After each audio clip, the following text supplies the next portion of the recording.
Sometimes you get annoying, I just ignore it. I hear weird noises that come from your side that sometimes they're gross, sometimes they're confusing. I just try to ignore them all.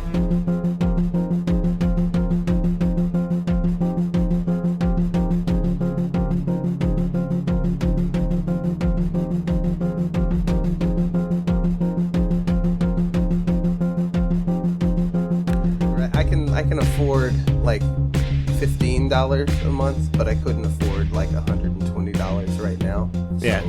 That's how they get you when you're poor, man. Yeah. You end up paying so much more over a long period of time just because you couldn't afford the cheaper full price right then and there. Well, like they say, it's expensive to be broke, my friend. But we watched the movie, didn't we? I think so. It was something like Attack of the Clones or Attack of the something. Oh, you're close. It is tangentially related to Star Wars, I guess you could say. There were some little creepy aliens that made weird noises like Yoda, right? Yeah, and there was a future ex-stormtrooper there. We watched Attack the Block. John Boyega, though. Very cool. Yep, little baby John Boyega. A 2011 British science fiction comedy horror is how it is billed. I've seen this movie quite a few times. Like it's been years and years of multiple watches. But I did not realize it was sort of kind of meant to be attached to the was it the Cornetto trilogy, the Simon Pegg, Nick Frost movies? Yeah. Oh. In a very thin way, I guess. I found that out this weekend. Oh, tell me! I didn't know about that. Tell me what is the aside from Nick Frost being there? What is the? It's supposedly the theory I saw was that it was like the aliens itself. Was it At World's End? I think that was the alien one. But that whole universe of like the zombies come in and all that shit. This is just what is happening in this neighborhood when all this shit's going down. It's just like a fringe story. It's Cloverfield. It's kind of like the Cloverfield projects. I have never seen any of those either. Actually connect. Yes, you have. We watched one. Which one did we watch? Oh, I remember. Underwater. Okay, yeah, I have a brief memory of that, but yeah, like I've never seen the actual like titled Cloverfield movie. Yeah. But yeah, no, they're all just tangentially like that'll be connected. something we should fix maybe at some point. Yeah, I remember looking at the previews of it, and it looked really, really fun. But then I heard bad reviews, and even like friends of mine were saying like meh. So I never eventually watched it. But yeah, it's fine till they show you what the monster looks like, and you're just like, oh man, all right, I guess. But anyway, so this is connected it's in the same universe, but the stories don't ever intertwine. Well, I'd say allegedly, right? Like there's no allegedly. I don't think there's. I didn't look into it too hard. I don't think it's actually like Edgar Wright or anyone's come out and been like, yep, it's fully connected. It's had some of the same like writers and stuff on it as well. So it's kind of like Teenage Mutant Ninja Turtles with Daredevil, where Daredevil doesn't acknowledge the turtles exist, but the turtles acknowledge that Daredevil exists. Yes, the turtles came from Daredevil, the origin there. Yeah, like that. Cool. Well, I mean, I'm totally cool with that. I haven't seen all of the Cornetto trilogy or whatever. I think I've seen 2 of the 3, and I really enjoyed those. And this seems like it has a similar. I mean, some might call it like just the British humor, like contemporary British humor almost, but I don't know. It seems to still have that same kind of flavor to it. Maybe that's because as an American, British humor might all look the same. Nope, that's also part of what people connect it to the trilogy for is because of the humor it does have. It's not. There are quite a few movies after like Shaun of the Dead and stuff that tried to imitate it and they just couldn't get the pattern right. Like it was too goofy. It just didn't work. Yeah. Kind of like the Justice League movies compared to Marvel. They just don't work in the same areas. But this one has a nice balance of the horror with the comedy, the same way that Shaun of the Dead and the other movies have. Yeah.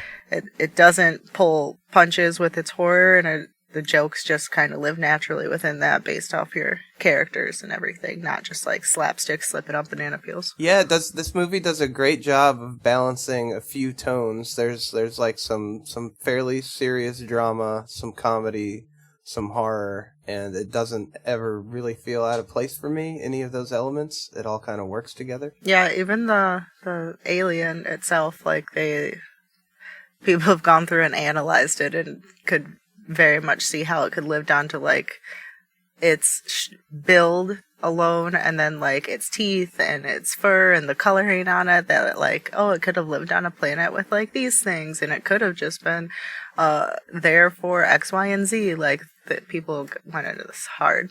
So it's also known as a hoodie horror in the UK.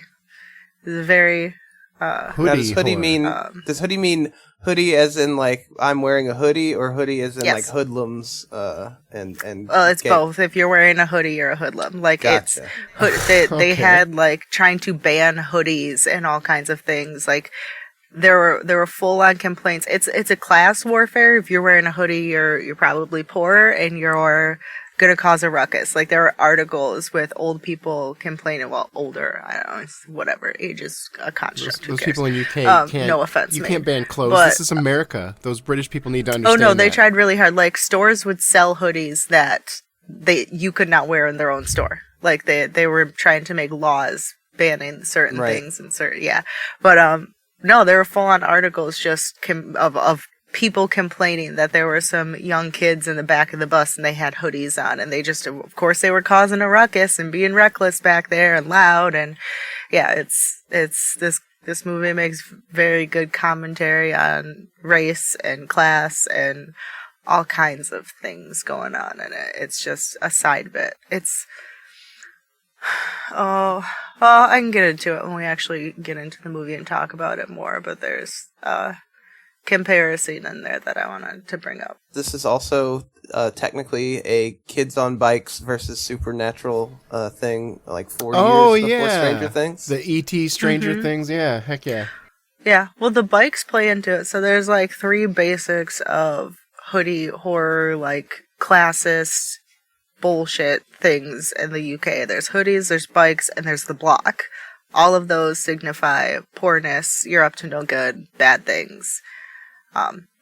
And these are all children. Like they're children that we're dealing with. Now, one question that I had was: is the block capitalized? Is it a one specific location in London, or is it just a part of a neighborhood, like a big building in a neighborhood? And a lot of neighborhoods have blocks in them. I think the block is like is- the super building where they live. Yeah, right? but is And that so- is Yeah, that it's just like for them, or- subsidized housing. Okay, so it'd be like saying the projects here. Okay, Yes. cool. Yes. There's not one project that everybody's talking about. It's not like the Eiffel Tower. I mean, to boil it down to a finer point, yeah, it's like the projects or the hood or the ghetto or however it's just It is a it's an certain area that. focal Yeah. point. Yeah. Okay. Cool. Yeah. So, what I took it to be is like that's their building. But Yes, I think there's that's several, both kinda. Yeah, there's several of those. So like your block is your block, right? Yeah. That's my building. So you refer to the block is the building that this group of people. But it'd be possible in a very abstract way that you could be a part of a block that doesn't have a big building in your neighborhood. Yeah, it's a Sure. community. It's like having a block party. Yeah. Right. Cool. It's your little community. You fight for Candyman. That would be considered a block. And for our heroes, the block is an actual big building, but it also encompasses some of the area around it, as you noticed. Like I imagine you were kind of hinting at with the bike thing. Like bikes can go places; they know the area better, knowing the streets, Yeah. that kind of thing. So we start out. It sets the tone pretty well because we're looking at I guess a comet, a meteor, a shooting star, entering the atmosphere over London. Which of course starts with a white woman getting mugged. You know, like Yep. Okay. I mean, but that sets the Jodie tone. Whittaker. Yeah, it sets the tone for the whole thing. And It's the doctor. yeah, I was like, oh my god, I know this woman. Where do I know this woman from? I haven't gotten far enough in Doctor Who where I've gotten to her yet, but I had to pause and look it up for a second. Yeah, I can say now I'm not the biggest fan of her character. I mean, are we really supposed to be big fans of any of these characters when we come down to it? But no, she's just The not nerdy a fan of her character. the nerdy teenager, the one that puts the glasses on halfway through, he seems pretty redeemable most of the time. Like he doesn't really do anything. Even at one point where they're talking about the violent crime, he's like, "We weren't going to do anything. It was our first time." You know that kind, you know. Yeah. So she happens across this group of undesirable youths is how the movie is presenting to us, right? They put their masks up and they rob her. They do rob her at knife point. It's a crime, you know, and it looks like it because we don't know as the audience first time watching this. we don't know what's going to happen. It could turn violent. But they're kids. It's like 14, 15-year-olds, would you say, is like the age range that we're supposed to be looking at? We find out later. He's 15. Right. John Boyega's character is 15, yeah. That's right. Well, and that's the thing is that, and the comment made later, they look older. It's the racist thing of, oh, it's a black child, that's a man. That's a black man. And he looks older. Yeah. They've done a bunch of studies where they look at the average person when they're looking at pictures of random people, and there is a real phenomenon that young black men, specifically black boys, get rated as adults more often than not. It happens with black women too, but more often than not, black young men, black boys. Those are the ones that they'll be 13 and they're constantly put at like 21, 22. It's the same phenomenon that they could be holding a cell phone, and if you pull 100 people, half of them will think that they're holding a weapon. Why? There's nothing in that picture that makes you think that they're holding a weapon. There's just internalized racism and stuff like that. Yeah, my friend's son is 12.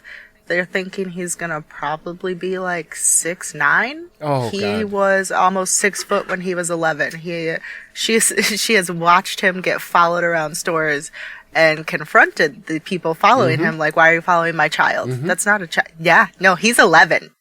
You're following an 11-year-old boy. Yeah, and once he gets to 15, 16, and he starts growing a little bit of facial hair, the society will judge him as a 25-year-old male. And if he even gets like excited in public, you'll see people getting scared and stuff. And like, I hate even saying this stuff, and it's true though. Yeah, and you could tell it's like people pretending that they're adults or whatever, but as soon as you talk to him, you can tell he's a child. Like, just he gets excited and giddy about things. He's gangly. Like, you can tell they're children. Yeah. And here too, because so they take her phone and her purse and they ask for her ring, but they are interrupted by this comet landing in a car right next to him, and so they're all distracted by that. She gets up and runs away, and he pulls down his mask, revealing a very youthful face of young John Boyega. And what they find... Ray! Yeah. Ray! What they find is an alien. Like, these aren't meteors. These are beings that are crashing down. So this hairy, beastie, dog-like thing jumps out and attacks him and scratches his face. He's got his knife, he defends himself, and runs away, and they're like, let's get it. What the fuck was that? Some orangutan type thing. I'm not even lying, bro.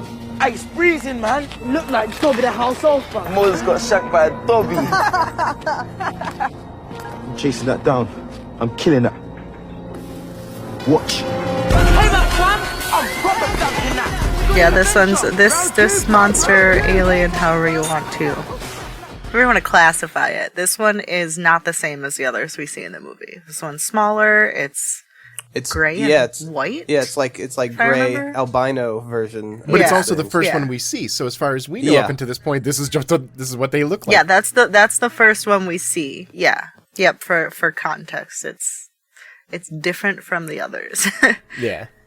And to speak to that point, they're on bikes and they go into the shack this thing ran into and kill it. They're throwing fireworks at it. They're children, right? These are children. They kill this alien and they're like, "Oh, let's sell it. We can make some money." These are childish thoughts, but they're playing in this dangerous, criminal world, and it's kind of sad, right? To and that's children. The thing. It's got like, and that's it. They're not unredeemable. That's the whole point. Is that they're children, right? And they're still in innocence. They're products of circumstance, and this is their circumstance and how they're trying to live through it. But we don't need to judge them. We don't need to condemn them. We don't need to look at anything.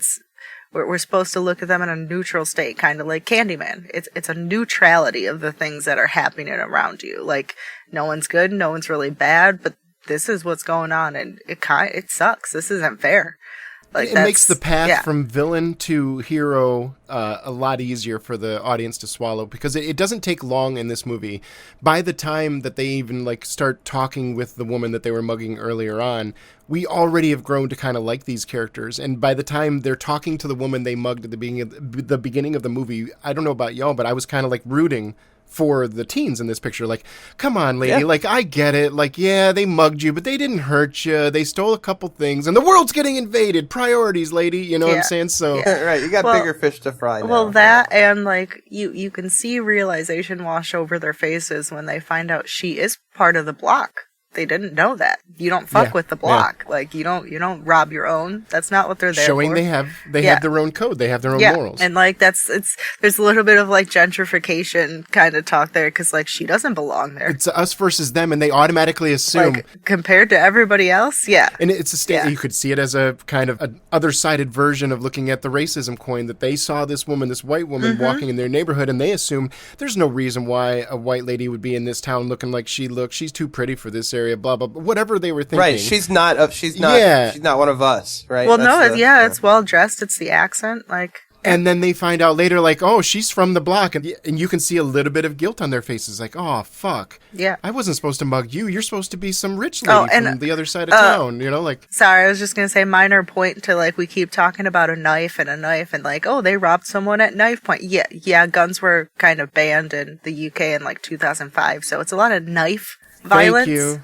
Not gun go violence. Figure. I wonder what happens when you make something illegal. Does it make it so that nobody can get that item? No, it just makes it so you see a little bit less of them in everyday life. I wonder why.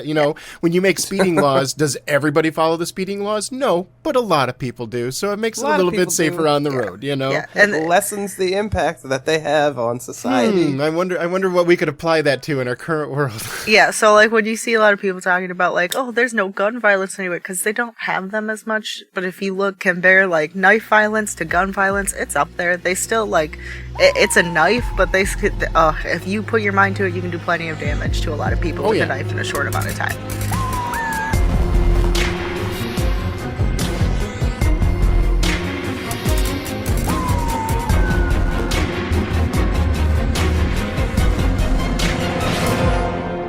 The soundtrack reminds me of a couple movies I've mentioned before, just because of the way that their soundtrack is intertwined into the movie. Fight Club, Run Lola Run, these kind of movies that have these driving, pumping techno soundtracks, and they feel like they're in time with the action you're seeing on the screen. The shift in the tone of the music happens right when the character has a realization. Like, it's not just, I know you would assume that from soundtracks, but you see in a lot of soundtracks that they include some kind of electronic music that they just kind of like layer a track over the scene, and they plays over the scene. Yeah, I mean, and that's fine most of the time. We're just looking for a little emotion, so I'm not even like decrying that necessarily. But it's always nice when a movie takes that extra little touch and they try to time it up just a little bit better. And this movie, up until this point, I already noticed how great the soundtrack was. And there's a difference between scoring a movie and just adding music to a movie, right? Scoring is going with the emotion and what's going on screen, and timing it to what's happening. In a movie like Fight Club, Run Lola Run, this movie, would they still be amazing movies if you just layered the electronic music track over it and it was off a second or two so that it didn't time exactly with footfalls and character realizations? Yeah, it would still be a fucking amazing movie. But I love these movies that take that extra touch and they just make it just a little bit better, and I noticed it. It was cool. I really like the title. I'm big on title reveals, and I like creative ways of doing it or fun ways of doing it. And this one's kind of basic, but they're celebrating their kill of this alien beast, and the camera pans up, and we see, there's about 100 more of these things incoming from the sky, and that's where we get the Attack the Block title over these incoming comets from outer space. And I have a note that this some of the camera work in this looks like, I don't mean this as a detriment, they look like a really, really good music video. I haven't looked it up, but I don't know if this guy was because a lot of film directors get their start directing music videos. Yeah. And that when that comes down and then it shows the block and then we zoom in, it kind of feels like that to me, like a high budget, well produced music video in the style that it's presenting. Yeah, and that kind of goes hand in hand with my previous observation about soundtrack, and that who knows, there's probably some DNA in the people that were involved in the creation of this, that they probably did do a lot of music videos, or maybe they were musicians, that kind of thing. Extra care was taken to the that kind of visual language.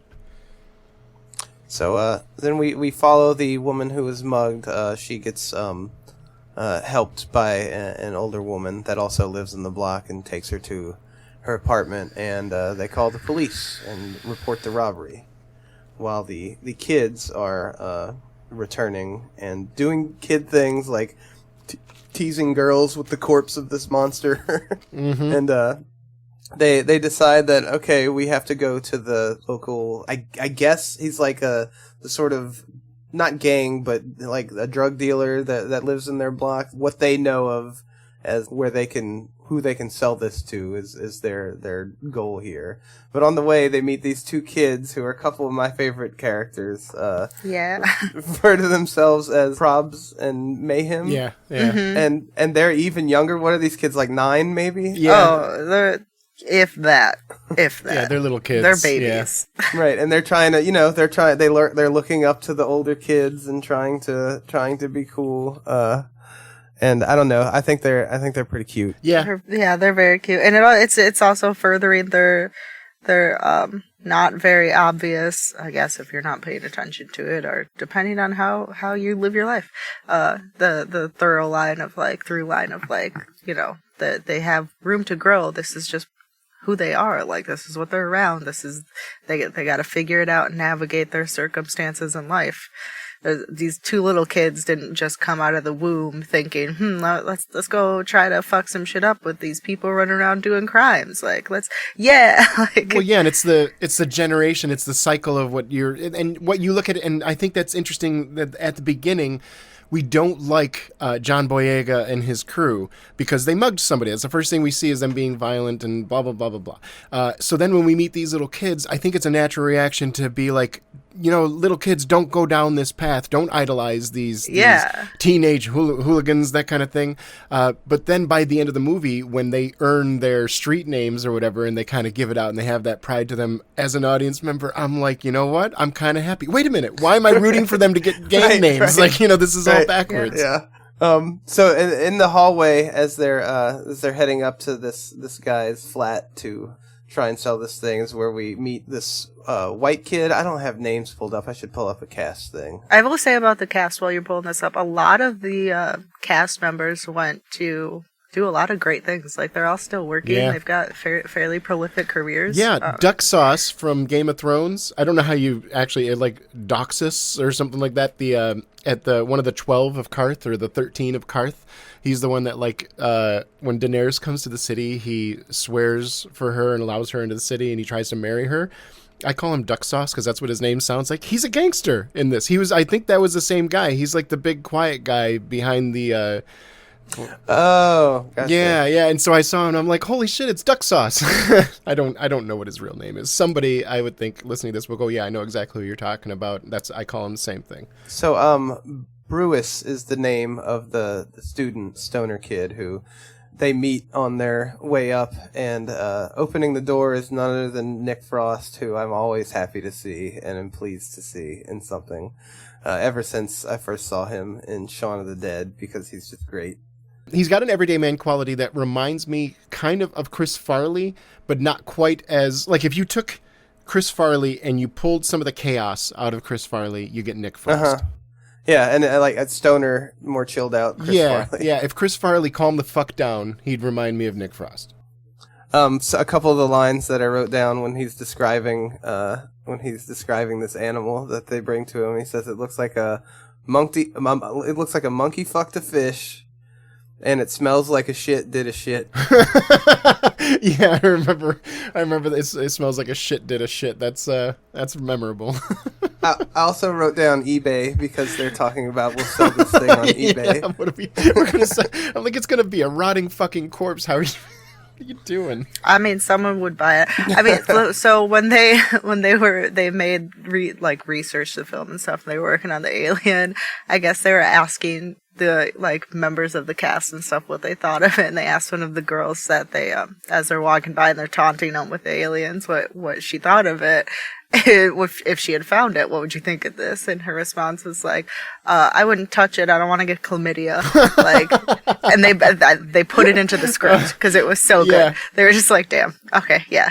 So they're sitting all around in the weed dealer's house and smoking weed, and this student, Brewis, I thought this was very well done exposition because he's talking about animal classifications that he's studying about, and it's a way to convey to the audience something about the nature of these things in a pretty okay way that doesn't slap you over the face because they're excitedly talking about this. The pheromones conversation on TV did feel like, I don't know, maybe I was just being a little bit more hyper aware, but the pheromones conversation on TV felt a little bit, pheromones are going to be very important to the story. I wrote it big letters. Right. It's like my second note was pheromones. Right. But which is fine. Like, if you look at it from an exposition point of view, I'm not even necessarily saying that's a bad thing. It was just, it was very obvious that when the characters are picking up on it, like, it felt like as an audience member, I'm going, yeah, come on, connect the dots. You almost got it, Yeah. I mean, that's what it was there for. Yeah. So they refer to the weed room as the safest room in the block, which is kind of... Which is fitting. Anybody that's lived in like a really low income inner city area, like the weed dealer's house is the one with the best fucking security in the entire fucking area. Right. And his name is Hi-Hats, so that's who they're trying to sell this thing to. And he seems largely like disinterested in this fucking dead alien or whatever. I would be like, what the fuck is that thing? Yeah. But he's more like, all right, this is cool. I'm gonna bring you up, John Boyega, and I'm gonna give you your first set of drugs to sell, and lift you up to the team. And he's happy to be recruited. This is like a step up in his life for him. Yeah, he looks proud. He looks very proud and almost like intimidated by the trust that he's being shown. Like, this is one of those moments where you might feel like early on, if you didn't know who John Boyega was, like, maybe this kid is a decent actor or whatever, but this is one of those scenes where I'm seeing the subtlety play across his face, and I'm like, hell yeah, this guy knows how to fucking act. Hell yeah. Yeah, he fucking knocks it out of the park. Subtly, like, he doesn't have to overact, he doesn't have to chew the scenery, he doesn't have to, but you can see, like, I read something earlier that said something along the lines of, decent actors show you their character's emotion while they're doing the scene. Good actors show the character trying to hide their emotion. You're seeing past their surface emotions, seeing the emotions underneath, and that's what I think John Boyega was doing really well throughout this movie, is that you see that he's trying to put out a really brave front, but deep down, he was moved by this. Like, he was excited, he's intimidated, he's a little bit scared. Which is how that goes. Yeah, it's a lot of good face acting. His face acting and his, like, eye work is really, really strong. Yeah. Mm-hmm. Yeah, but I mean, that's how that goes. Like, in real life, that's your ticket to having some money and getting some better things, being able to take care of your friends and your family and all of that, yeah. So, yeah, he's excited to get out there and be a represented, I guess, official. He comes out smiling, talking to the kids, and they're all excited, and you got recruited, and this is a big moment for him. His opportunities have just opened up, right? It's the sad state of things, the way that they live. And as they're celebrating, he sees that more of these things are coming down. Yo, check it. What, bruv? More. More what? Them things. It's just rockets, innit? Nah, rockets go up before they come down. Them things are pure coming down. They're the same. Same as what? As what hit that car before, fam? Trust. Nah, more of them nasty little gremlins. Aye, it's raining golems. Bear creatures. I have a real quick side note. Does anybody know where the term merc, like, I get that it means to get killed or maybe just really, really, really beat up, at least, but, like is it supposed to be a short mercenary? Like you a got mercenary. mercenaried? Mercenary comes in and kills you, though it's shortened into murked. You have been murked. Okay. Is like, do you say that with authority, or is that like your best guess?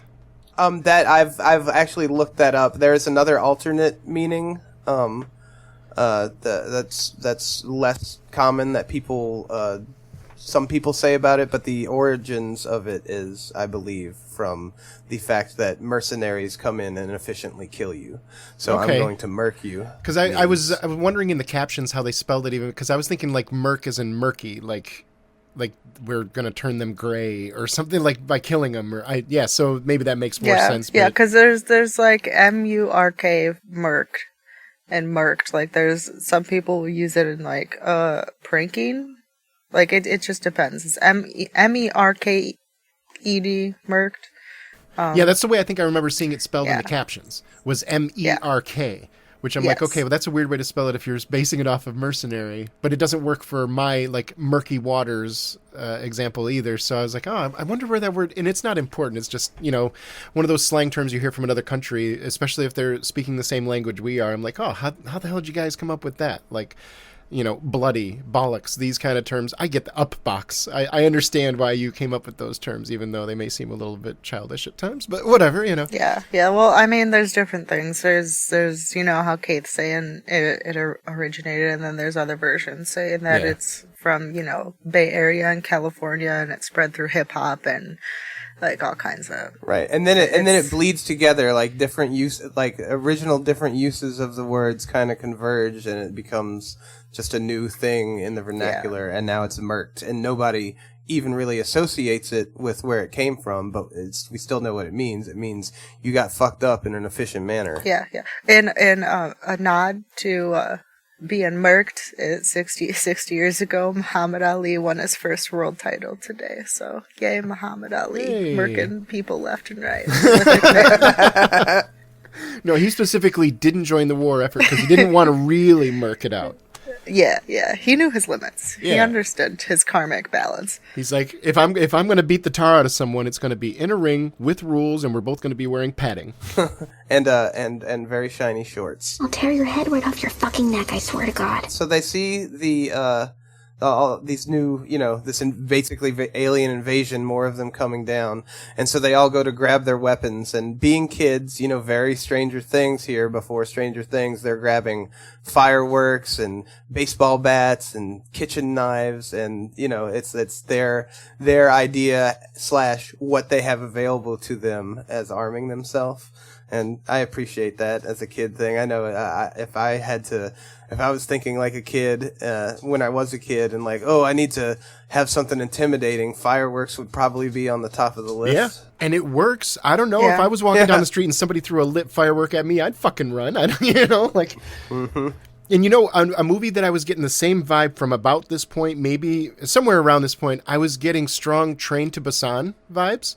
Yes. Which is a huge vote of praise coming from me, and I'm sure everybody here, because Train to Busan was incredible. I love that movie. So if I'm getting the vibes from a movie that I love that much, like you're doing something right. But yeah, same energy, same kind of quality of filmmaking, same kind of like fast action. But you've shown me enough of each character that I kind of I'm already invested in most of the people that I'm seeing on screen in one way, shape, or another. Also, authentic drama and humor tied together flawlessly. Mm-hmm. Yeah. So small side note, because I know it was brought up about the director. I had to look it up. This was his like big directorial debut. This was his first movie. He did some work on like part of a Hot Fuzz thing, and he'd done some like TV episodes and stuff. But this was his debut, and his partner is a part of a comedic duo. So that could explain a lot of like the comedy filmmaker thing. There, he's also a comedian, and this is a strong, Yeah. strong first feature film outing. Yeah. for this Jesus director. Christ, yeah, imagine your first thing that you really get out there and create is this fucking good and this big of a hit. Damn, must be nice. As they're meeting up to go out and catch them, one of them says, "Got to catch them all." And, Yeah. and I do have this note because I always note it when it happens in a film. R.I.P. Pogo. They send their dog gets away and runs after one of the aliens, and thankfully they don't linger on anything or show it, but we hear the screech of the dog, knowing that it has met its end. So R.I.P. Yeah. Pogo, you were a good boy. Yeah. it's always the dog. Why don't people just leave the dogs alone? Like you could have it running away. You didn't. Yeah, well, just like I mean, dogs too much. It's emotional terrorism to a captive film audience. That it is. That it is. I agree. That's emotional terrorism. This is tantamount to abuse. because Your first film is a. Yeah, it totally. Sometimes it takes me out. Sometimes I get it, and it's in service to the story. But it's always upsetting. I love animals. Yeah, and dogs there's so much. a movie that like I love in the horror genre, but it does an animal thing that I'm just like every time I don't want to watch it. I don't want to see it. Like the animal is okay at the end ultimately, but. Fuck, I have seen The Thing too. I know exactly what you're talking about. You chop a person's head off or you flay them. That's fine. That doesn't stir me at all. But the minute an animal gets harmed, it's like, come on, man. Yeah, Really? yeah. Oh. Like it always sucks, but this the collector. That's what I'm thinking of. Like the cat scene. That I'm just like, oh, that poor baby. Like everybody else get murdered or whatever as much as you want. Leave that kitty alone. Yeah. So the in the middle of they're watching them come down now, right? They're landing. They're kind of seeing them. The cops roll up and they get John Boyega. And we see that the woman that he robbed earlier is riding with them. And it's like the most inopportune time because they know these aliens are here, and a cop doesn't want to hear that while they're arresting a young black man. Turn around, there's aliens behind you. That's probably unfortunately not going to be taken seriously, and as we can see, it is not. So he's handcuffed in the back, and she's in the front, and this is the sort of the bringing two worlds together, right? Because now these two adversarial people are trapped together in a tricky situation. And there's something to be said about, like, I was joking earlier, well, kind of joking about how eventually we find ourselves rooting for the quote-unquote thugs, the hooligans at the beginning of the film. Right. And this is that moment where she's in the van and she just kind of rolls over, and next thing you know, she's face-to-face with the man that violently attacked her not too long ago. So, like, I imagine, like, of course... it's easy for us to be in the shoes of rooting for John Boyega because we understand his context and we understand that he's actually a good-hearted person, we think, but in that moment, imagine, like, you just got robbed on the street. Who knows what they're going to do to you? They may kill you. They may kidnap you. Who knows what the hell they're going to do to you? And then you get away because of these weird circumstances, and you're in the police car and you find yourself, bam, face-to-face with the guy that was attacking you. That would be fucking scary, like...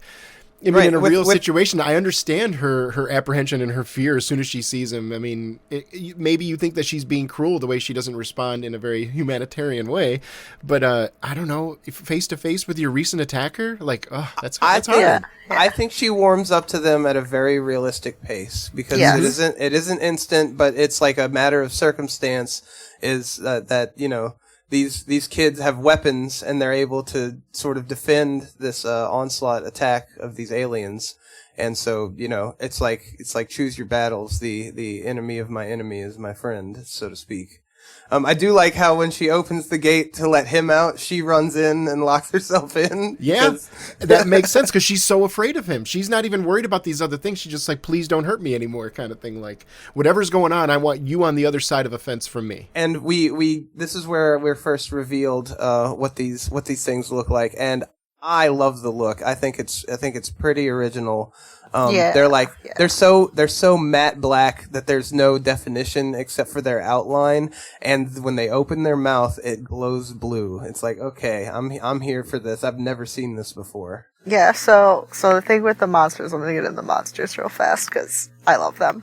They're so black you can't see them. Like, they're fluffy, they're gigantic, which, like, is this the size they normally are? Are they smaller? Can they be bigger? They can probably be bigger, honestly. They're huge as it is, but it's an alien, so it's probably going to get gigantic.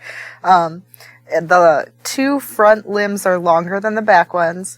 They have long claws, not extremely long, but long enough that, like, they're sticking out, they could do damage, and then multiple rows of teeth in their mouth that glow when they open them.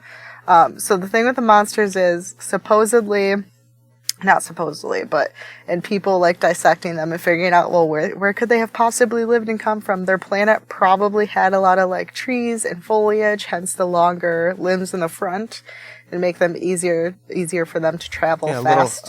A little ape-like. Yep. The planet was probably pitch black or close to it, meaning their color was fucking great for a predator. Like, you wouldn't see them coming at all. And then the teeth glowing, like, the fish, anglerfish and stuff at the bottom of the sea, very dark. Bioluminescence, Yeah, the bioluminescence there also would be a great fucking scary ass thing on a planet. It's just pure darkness, and then all of a and if sudden it's pitch teeth black, are in those front of you. Yeah, those would shine like a bright light, and maybe they'd blind you a little bit or disorient you, that kind of stuff. Yeah, they struck me as like gorillas mixed with sharks. Like they had there are probably animals out there that have like multiple rows of teeth that are more close in line with what we saw in the film. But it reminded me like a shark in the mouth, but a gorilla in its movement. You know? Yeah. So these creatures just in themselves, the planning of them and everything was great. They also used like practical effects, like man in a suit on stilts, and then put some CGI over it for like the teeth to glow more and the fur to be like darker and have movement. I was going to say they did their movements really well, and if it was done with CGI, I was curious how they did that. I thought it was because they used that black mat. So like they used the black mat to kind of cover up some CGI Uncanny Valley stuff. But now that you're telling me, and maybe there was some truth in it. Who knows? And also some of it is CGI, you know, like different shots or shots with many of them. But when you have close-ups and they're physically interacting with them, it's a man in a suit, and it looks pretty great. It looks weighty. Yeah, it looks like it looks the opposite of DC movies. Oh, we see the white kid is walking to his car, and we see that his car was the original car from the beginning that the first alien crashed into. So he's like, fuck. You know, he bought his weed and he goes to his car and it's caved in. Yeah. So they end up stealing this police van to get away from the monsters, and they're driving into the block parking lot, and they crash into Hi-Hats, the drug dealer who just charged him with going out and selling. Obviously the cops found the drugs on him and took them when they were arresting Moses is his name, John Boyega's character. So they have a head-on crash with him, and it's kind of funny because he's freaking out because he sees a cop car and he's like, no, and he's trying to back up, and they see that they've hit this gang lord drug dealer, and they're like, no. But one thing I really love about this and the kids, this is what the first thing that makes me fully invest and root for these kids, is we see their friendship, that the drug dealer pulls a gun on them, and they all in solidarity like draw the little weapons that they have, their bat, their knife. It's so good. It's so great. I love it. Without hesitation, they're like, all right, I guess we're doing this against this fucking drug dealer with a gun. We're watching this drug dealer. What's his name? Hi-Hat or something like that? Yeah. Blop, blop, blop. Yeah, so we watch Hi-Hat, and when we first see him, he is like in his weed room, and he's like rocking out to his own track, and we're introduced to the fact that he's like, he's an up and coming musician, composer, and this is his magnum opus, perhaps, because at least he thinks it's his magnum opus. Yo, Mo, hear my beats? Yeah, that's my new track. Get that switch, get the shot. And we're kind of led to believe that everybody else in the room, it's the Emperor is naked kind of thing, and he doesn't realize that his song is like okay at best. It's not great. And then he's driving in the car and he's listening to it again, and so now I have this image of a musician that is making all of his friends and people around him listen to his music, and I felt a little sad because as a musician I've been there.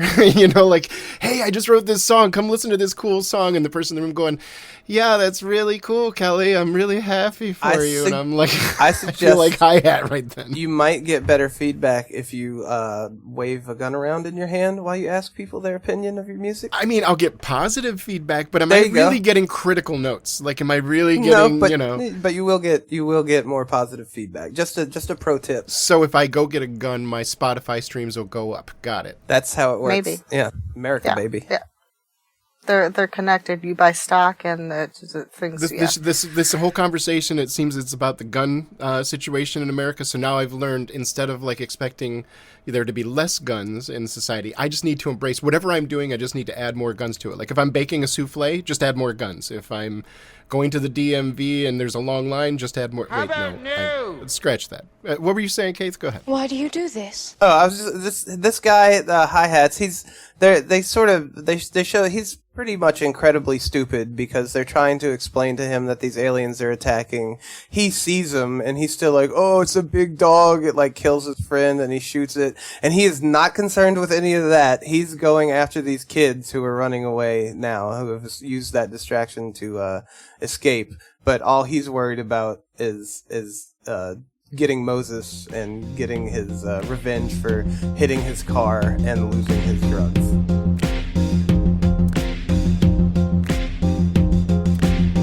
One thing I thought was interesting, and I'm not 100% sure if it's true or if it's just a happy coincidence, but they're speeding away on their dirt bikes in this chase scene, and I swear that part of it was using the revving of the bikes as part of the music.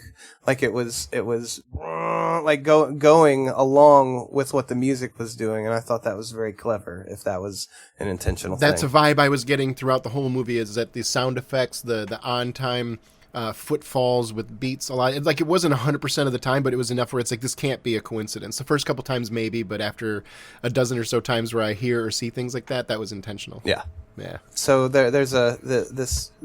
there's on like mopeds and shit, like pretty slow, right? And one of them has like the crate on the back. It's like a pizza delivery moped, and this thing is galloping right behind it, and it does a pretty good job of tension because I want them to be going faster. I'm like, go faster, you must go faster. This gorilla alien monster is galloping behind you, so they kind of scatter, and one of them jumps into the garbage bin for safety. They regroup at the block. And I also really liked that they don't stop. They like ride their bikes frantically into the building, into the lobby, like all the way up to the elevator. He holds the door for him and he's like rides it through and it smacks into the elevator as he jumps off. It's just, I don't know that you'd see that, the cleverness of that in every movie depicting people running away from a threat. Yeah, I agree. But, rides it all the way in there, and it's just kind of neat. Most of the time during movies like this, I kind of tune out the action scenes. And this is, again, another nod to Train to Busan in a way that Train to Busan is one of those movies where I watched the action scenes because I cared what was going on. Same with this. And this, so. It's you don't expect it.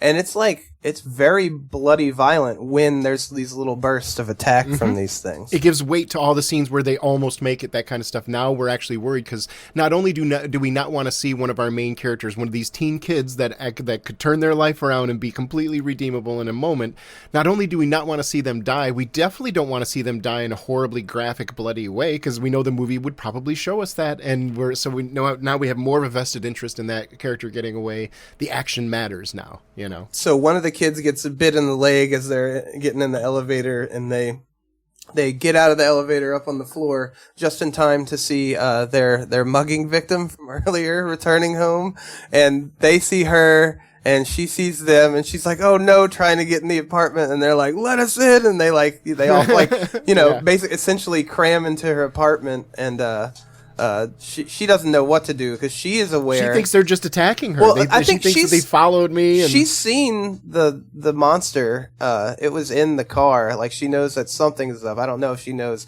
that it's aliens, but she still obviously wants them out of her apartment. She's like, get out. She grabs the guitar. She's like, I'll fucking scream this block down. Anyway, here's Wonderwall. Yeah. But this is like they're holing up in this apartment because what else are they going to do? These things are in the building now. So at what point do we go back to where Brewis goes back into the weed dealer's house? Because I thought that's got to be coming soon, right? He's already back there. He returned after he saw his car was I was up. like, I put a huge note here that waiting out the apocalypse in the local weed dealer's house, that is a brilliant idea. Why didn't everybody just do that? The weed room is the safest place in town. Let's all just go. Everybody grab some wraps, grab some fucking Doritos, grab a couple 2 liters, each to their own, and we'll all just go hang out in the weed room.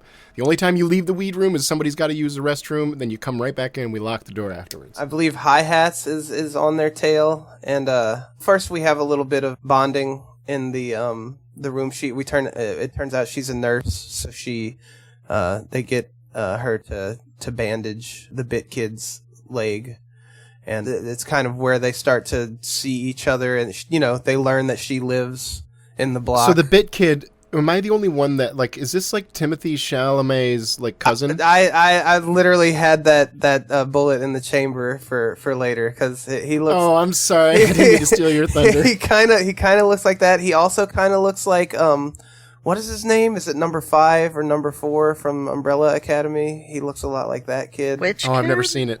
Oh, okay. The one... Which kid? The one who got bit. The one who's kind of flirting with the woman that they robbed. The one that's arguing, come on, you gotta heal me. I can't run away from these things with this bite on my leg. Yeah. That kid. He's got the tassels on either side of his head. The hat. Yeah. I think that character's name is Pest. Yeah. Yeah, sounds right. I was just curious. I was looking up. I don't see anything. That would have been great if he was. So everybody finds out. He does. He could be, if his acting career doesn't take off, he could be Timothy's stunt double, you know? Yeah, yeah. So one breaks into their apartment, and they put it down, and it's sort of their first version of saving. Earlier they mugged this woman, and then they save her from this monster attack, and it's kind of her view of maybe they're not. These people aren't all bad. Yeah. It's the beginning of their redemption. Right. Gonna need a weapon. So Hi-Hats is following them, and they are headed to the block. He says, "That's my block." And then he turns his volume up, and he's singing on his own song, rocking out to his own music, singing his. That's gonna song. be me if I ever turn like total drug dealer villain arc. Hey, we gotta learn them youngest tonight. Get me? That's my block. Get that shit. Get the shit. Don't give a fuck. Blah, blah, blah. It's at this point that the kid that jumped into the dumpster calls them. And he's like, "I'm trapped in a dumpster," and the alien is out there. It keeps ramming him. He's running out of minutes. Yeah, and this totally dates the movie too. This puts it into a time context, because we all remember when cell phones were at that age where you had like 100 minutes on your phone or 50 minutes, that kind of stuff. Well, I mean, but definitely, it almost feels foreign nowadays. It's like, oh yeah, I remember when that actually mattered. I mean, yes and no. Like that still happens. If you don't have enough money and you have like one of the certain type of phone, yeah, you buy a time. You got time minutes. card You or have whatever. data. Yeah. Yeah. Yeah, but I mean, nowadays you can find most plans that are like unlimited for $10 a month, $15 a month. Yeah, it's gotten a lot better, but they still have that. That's kind of like. Oh yeah. Yeah, they still have that. A lot of people still have that. Sort of. I would imagine though phone. that most youths in in the UK probably have like unlimited plans. They probably just don't have much data, that kind of thing. Yeah, I mean, if they have access to it, it's way more widespread. But still, if you're, also look at the type of kids we're dealing with, right? If you're getting involved in sort of a criminal way of life, you probably go buy a gas station phone and put 10 Especially minutes if you're on up it. and coming, Right. Maybe it adds more credential that I've got a burner phone with 100 minutes. I don't have any of those plans that have my name on it. On the way up, they meet Probs and Mayhem again, who have a water pistol and what appears to be a real gun, but we're not sure. I thought Prob's name this entire time, maybe because a little bit of the accent, but I thought his name was Props, as in like props in a show. So I thought it was interesting that he had all the items in his backpack. I thought that's why he got his name. Maybe he was a theater kid. So I'd invented this whole backstory where he was a little bit of a theater kid, and his name was Props. What don't you fucking understand? It's another Kelly tangent. Hey, I don't want to hear anything from you, Katie. I know how much you love fucking theater too. So yeah, but I'm not my alone. brain has never. You've gotten a long way away from your Detroit upbringing, sir. You're not allowed to say that you're from Detroit anymore. If that's what you're. I knew you're in a different league mentally. You're not. I had friends on my block that I knew were the ones that had security gates. Put it that way. When they said, "Oh, let's go over so and so house," they got a security gate. I knew which one of my friends had security gates if there was ever a zombie invasion or whatever. I suspect, just to put a pin in it, that Probs is probably short for problem or problematic, since he's with. Yeah. Kevin. Oh yeah. Yeah. Totally made sense. After I found out it was Probs, I was like, oh, okay, all right. Mine was definitely more of a stretch. So they get in their girl space friend's apartment, and they don't believe them, because why would you believe that there's alien wolf bear dogs running around attacking everyone? Just to make life fun. That's why. Just buy into your friend's your friend's story for a minute and see what happens. You're like, yeah, sure, they're aliens. Should I wear armor? Should I get my knives? It's also kind of interesting because I believe when they ask who she is, they say, "Oh, we saved her." And her view is, she's like, "You guys mugged me." Yeah. That's their both true. Their point of view. The mugging thing doesn't even like register for them. That's just yeah. I guess we did, but that was a different time, lady. Like, Right. Yeah, that was earlier tonight. Yeah, that was so long ago. Yeah, but I mean, if you're running for your life for a few hours, like that's a completely different time. I get what they're saying. Yeah. Like that's That's why you can understand both perspectives. Again, Yeah. you love these movies where multiple perspectives and they all make sense from their own point of view. So this is where we get what I would call our first party death, right? The aliens kind of swarm this apartment from the windows and come in. And the one with the red helmet, he gets pinned, and this thing rips his fucking head off and like tosses it across the room. And It's like, whoa, Yeah. okay, there's stakes now. Not everybody's gonna make it through this. yeah. Not only did we not want him to die, we definitely didn't want to see his head flung around the room like a cantaloupe. Right.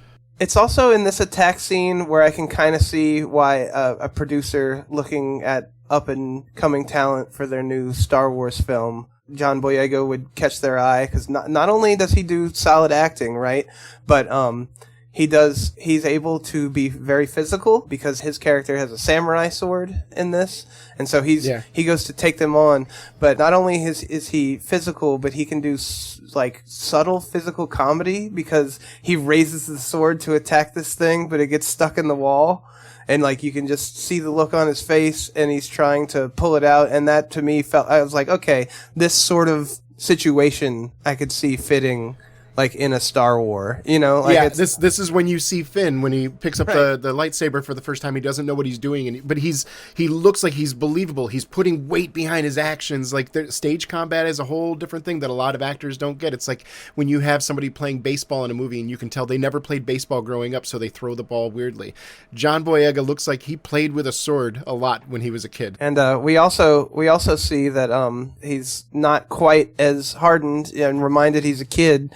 He's crying as they're looking down at the body of their friend, and I believe he feels responsible because they're starting to discuss, you killed that one, they're after you, and now he feels the weight of responsibility. And just as they're I should have just gone home and played FIFA. right, yeah, just as they are sort of weighing this, a convergence of things happens. More aliens are breaking in, and hi-hats come in and is shooting at them, and it's like chaos now. Inside the block is chaos. There's chaos outside in the city with these things attacking, and it's fully spilled into their sort of safe environment, where the thing it's running at hi-hats and his goons, and it jumps in the elevator and is trapped with them, and you just hear carnage and gunshots, which is, I have a note here that's kind of funny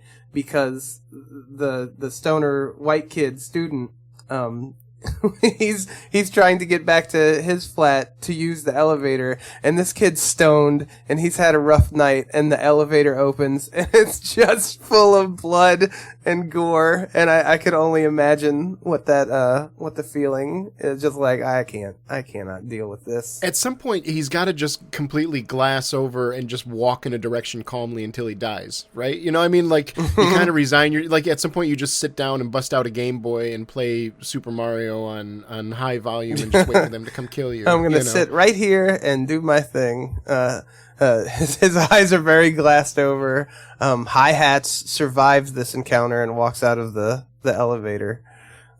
He's cut up, he's bloodied, and still all he wants to do is get these kids and John Boyega. Somehow he's never hated anybody in his life before he met Moses.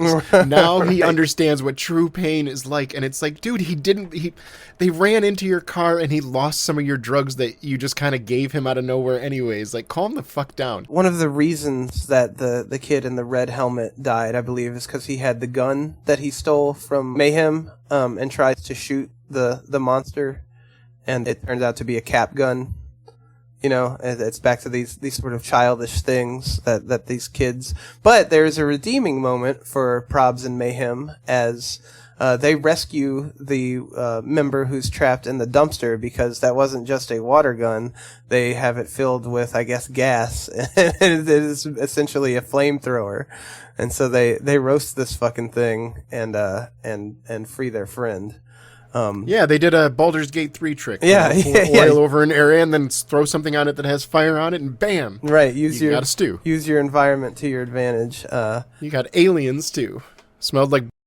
I love this this sort of smoky hallway scene with the fireworks, where they're trying to get from one end to the next, and it's full of these beasts, and so they shoot rockets at it, and then we're all smoky, and the group's trying to stay together, and they get turned around, and they're pursued by hi-hats, and it's a big scary mess. No one can see anyone. We lose another friend, sadly, along the way. The one with the glasses. He was the coolest one. Yeah. He was like the nicest guy. Like, I understand somebody has to die to raise the stakes, but like beyond John Boyega, he's the one that I was rooting for the most. I thought he was just so cute. I wanted him to go win a science award. He reminded me of Donatello from the Turtles. Like, I really identified with that kid.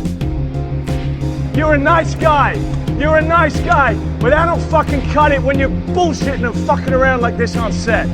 So they their idea is to get to Moses's apartment, right? He wants to I believe blow it up, and that's where we sort of learn that he basically lives alone. And she sees this. He tells her that, you know, his uncle's in and out, mostly out. She looks into the bedroom and says, "Do you have a little brother?" And he says no. And it's because it's just like this tiny mattress with, I believe, a Spider-Man blanket, and it's like this is a child. Yeah, but it gives the energy of like not necessarily that John Boyega, not necessarily that Moses is a child, but that like maybe there are some childlike qualities. It's not been that long since he was a child, and he comes from such a broken home that's the all he only has. stuff that he has. Right. Yeah, the stuff that he was given 10 years ago, a blanket that he was given when he was 6 years old, is the one he's still using as a teenager. Right. Yeah. We have learned along the way that the pheromone from the first alien is what is causing them to attack. It's all over Moses. Maybe that's like the female of the species, right? And these others are... So are they trying to kill him or are they trying to fuck him? Maybe a little bit of both.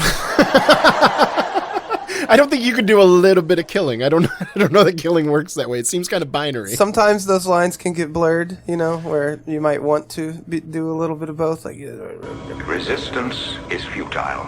Your life, as it has been, is over. From this time forward, you will service us. I think it's important that you need to get full consent before you engage in any of these activities. Before you kill someone? Dirty. Yeah, even if you're getting in the same territory where that kind of thing could happen, you know, maybe consult a medical professional before you engage in those activities. Again, dirty. So the hero gets arrested, and that's actually how we end the movie, right? They are in the police van getting arrested. Almost. You're leaving out a very important part, though. Oh, right. The Joker ending. Yeah, the Joker stole the ending from this movie, straight up. The Joker, like, riding in the cop car while everybody's like, sorry if I'm spoiling the Joker for you. It's been a few years, so... But, like, that whole scene where he's in the cop car and everybody around him is causing chaos and chanting his name and shit like that, like, I don't know. I'm obviously tongue-in-cheek. I don't think that either one of them stole any ideas necessarily straight up, but it was reminiscent of it. I started thinking, like, what? So are they going to start a cult around Moses, and Moses is going to be the UK Joker? This is his villain origin story? Ooh, UK Joker would be a great name for, like, a British hip-hop or like, new wave rap group or something. Yeah, there you go. Probably is one. The British Joker. Katie, we haven't heard from you in a while. Do you have any thoughts about the last few things we were talking about? I already forgot what they were. There's a lot happening there. Yeah, in terms of the ending, they like you said, they get arrested, which is such bullshit. But like they get their glory in the block. The block understands. They get it. They're heroes there. And again, a little bit of a Candyman similarity thing. Like, it's bad, but you're one of us. You're part of us. Like, protect. We get it. We understand. You were doing a thing. Not entirely your fault. There's understanding there that others outside of the community do not have. So the ending, you didn't like that. What did you think about that action sequence as Keith was talking about, the where he's speeding through the hallway? What did you think of that? Yeah, and I mean it's one of the things that lends it to being this comedic horror thing. It's not quite in any genre really. But yeah, the cinematography, the film, the visuals, the things, they all sort of lend to that, and this scene just kind of also lends to it. We wouldn't get this in like a Marvel movie or something. Well, I mean, we kind of did with Quicksilver. Like, there's nothing really going on when he's running through, moving shit around, but it's cool to look at.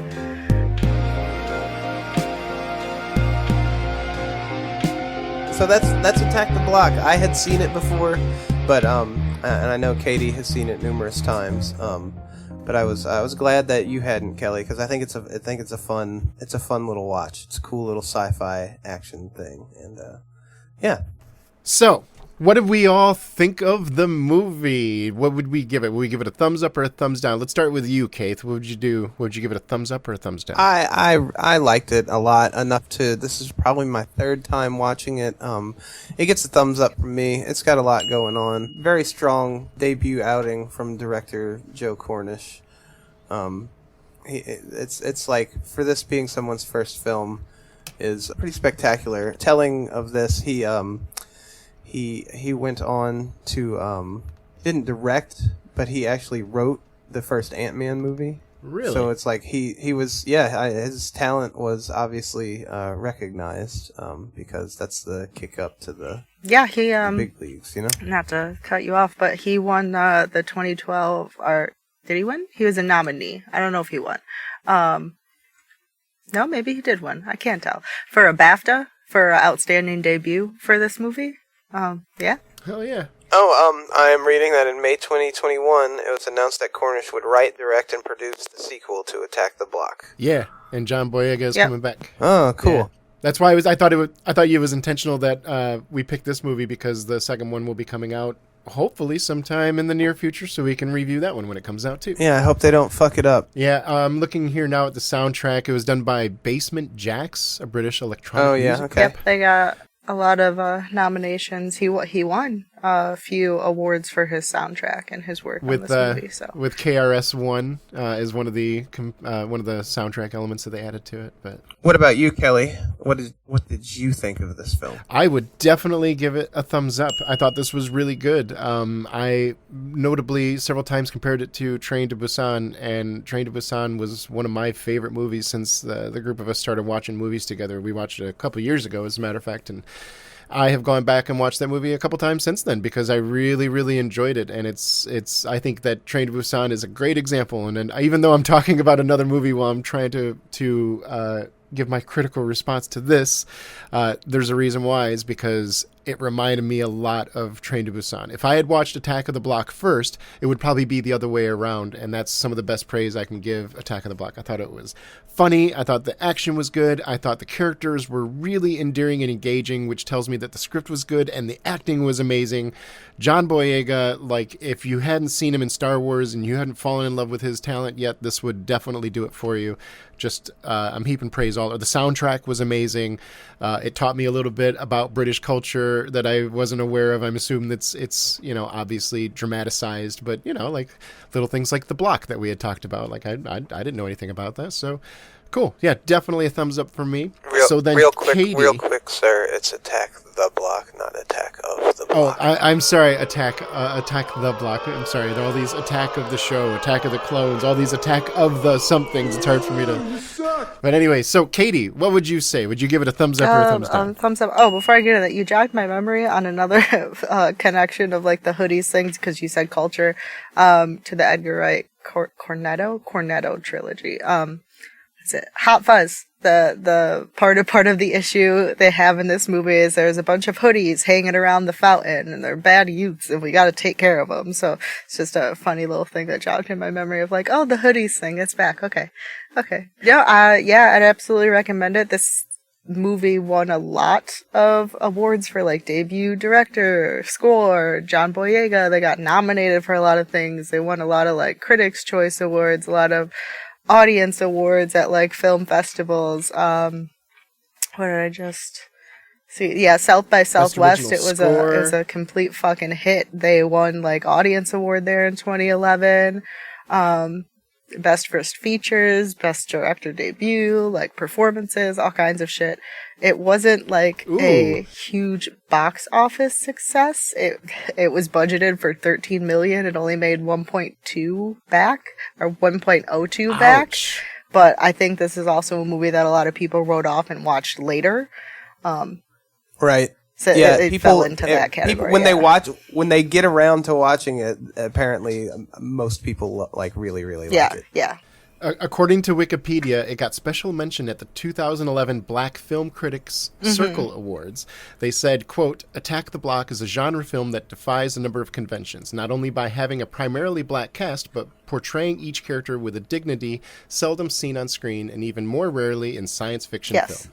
Yes. But yeah, no, that's also another huge little thing. This is black culture. This is a huge this is Candyman. This is a modern day Candyman-esque story. They're set in their neighborhood. The cast represents them, the surroundings, the context, the way they're treated. Yeah, it's all pretty spot on. It's got some comedic takes to it. It doesn't make you look at things too hard, but it's all there if you're paying attention, if you're familiar with it, if you've got experience with it. It's right there, and you're right there with them. That's part of what I really liked about it too, is that it's social commentary without being bonk over the head with it. Right. It doesn't tell you, hey, look at this. This is a social problem that you need to be aware of.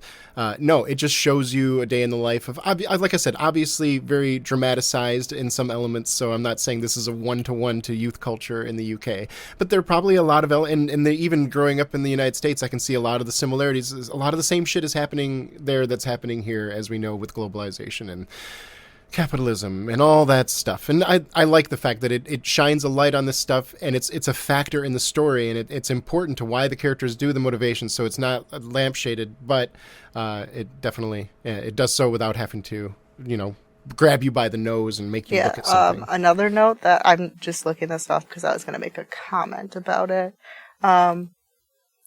The editor for this movie worked on Scott Pilgrim and Baby Driver, so that the editing style and how we see a lot of shots and stuff in this now make a lot of sense. But yeah, for it being like a black story rooted in like I said, their neighborhood and how they act and how they're talking and just trying to make them realistic human beings, this was a lot of white men. They did a pretty damn good job. I don't know who was consulting. I don't know what research they put into it, how realistic they were trying to make it. I know the director got inspired because he was mugged in the same way that Sam was at the beginning, and he saw fear and just how scared and young these people were that were mugging him, and he wanted to know more about them and their life, so he just started researching that lifestyle, I guess, and youths and all kinds of stuff, and that's kind of where this came from. But no, it's so interesting, right? If you're getting robbed by someone and you see fear in their eyes, it's like they don't really want to be doing this. Right. Yeah. Yeah, there's some very interesting things attached to this that, yet again, like I said, it's a lot of white men and white people, doing a damn good job helping depict some realistic circumstances and all of that of people of color. I mean, granted, John Boyega, their cast did a phenomenal job helping out and doing absolutely their performances and how things play out on their face and everything. But they had some great bones to work with to start it off. So yeah, props all around. I would absolutely recommend. Yeah, so it gets a thumbs up from each of us. I am assuming that most people that take the time to watch this movie with our recommendation or before our recommendation or without our recommendation, I'm assuming most people are going to enjoy this. I think everybody would get a little bit of fun out of this. Like good sci-fi or good storytelling, it doesn't matter if you're into the genre or anything. If it's good storytelling, you'll enjoy it. So yeah, so good all around. That was Keith's pick, I'm pretty sure, right? Yes. Yeah, so that would mean it is mine next? Yes, you are next. Yeah, all right. Well, I would like to put a little shout out to everybody that's been supporting us all along. A little bit behind the scenes, we've been recording these without any feedback from the public yet, but I'm assuming by this time we at least have one person that's listened to us, maybe even a half a dozen. And I'd like to offer thanks to everybody that's supporting the show in any way that you can. A couple reminders of a couple ways to support us. You can do it through Ko-Fi, or is it Coffee? Or I've heard people pronounce it both ways. You can buy us a coffee on there. Hopefully we're going to have a Patreon set up very soon. And even if you are unable to support us financially, we appreciate you downloading it, recommend it to friends, and heck, throw us a review on iTunes, on whatever podcatcher that you use. Give us a positive review. I mean, you can give us a negative review if you hate us, but I mean, if you hate us that much, why bother? Why listen? Why'd you make it you all? Just turn it off. Why did you make it all the way to the end of this? If you hate Go us, listen to Cross Stitching Weekly. That might be more your speed. Yeah. That's fine. That's okay. Yeah, unless you're trying to catch me on a feisty day and have a conversation, I wouldn't recommend that. But you could try. Yeah, I wouldn't recommend it. As somebody that's been on the opposite side of Katy's ire a few times, I wouldn't recommend it. You wouldn't like her when she's angry. But yes, so thank you all for joining us. We appreciate all the support. Thank you all, and goodbye. bye. Bye, everybody. Goodbye. Go watch Attack the Block. It's the happiest you've ever been at the end of one of these. Yep. I don't know if it'll happen It again, truly so is. enjoy it.